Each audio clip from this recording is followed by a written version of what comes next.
ഇന്നത്തെ കളക്ഷൻ നോക്കിയാൽ നല്ല കോട്ട് സെറ്റ് ആയാല നല്ല ഭംഗിയുള്ള കോട്ട് സെറ്റുകളാണ് കേട്ടോ. നല്ല കളർഫുൾ ആണ്. ഇതേ നല്ല ഭംഗിയാണ് കേട്ടോ. അപ്പൊ ഇതിന്റെയൊക്കെ നോക്കി നല്ലൊരു ഗ്രീനും യെല്ലോ കൂടി ഇത് നല്ല ഭംഗിയുള്ളതാണ്.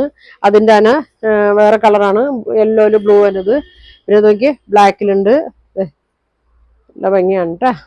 അപ്പൊ എല്ലാം ഓപ്പൺ ചെയ്ത് കാണിക്കണ്ട കേട്ടോ. പ്രൈസ് ഒക്കെ പറയണ്ട. എല്ലാവരും ഫുൾ വീഡിയോ കാണണം.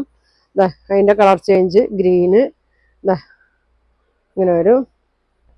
നല്ലൊരു ബ്ലൂ ഷെയ്ഡ്, അതിന്റെ ഗ്രീൻ ഷെയ്ഡ്. ഒരെണ്ണം ഞാൻ ഓപ്പൺ ചെയ്ത് കാണിക്കാം. ഇത് നോക്കിയാൽ 5XL ആണ് കേട്ടോ എന്നത്. നോക്കി നല്ല ഭംഗിയാണ്. മീഡിയം മുതൽ 5XL സൈസ് വരെ ഉണ്ട് കേട്ടോ. നല്ലൊരു സ്ലിറ്റ് ഉണ്ട് കേട്ടോ, ഫ്ലയർ അല്ല സ്ലിറ്റ് ഉണ്ട്. നല്ല ഭംഗിയാണ്. ഇങ്ങനെ വരും, ബോട്ട് അങ്ങനെ വരും കേട്ടോ. അപ്പൊ ഇതിൻ്റെയൊക്കെ ഫുൾ വീഡിയോ അല്ല കേട്ടോ. അപ്പൊ എല്ലാവരും ഫുൾ വീഡിയോ കാണാം. അപ്പൊ ഇനി അടുത്ത ദിവസം കാണാം. Thank you.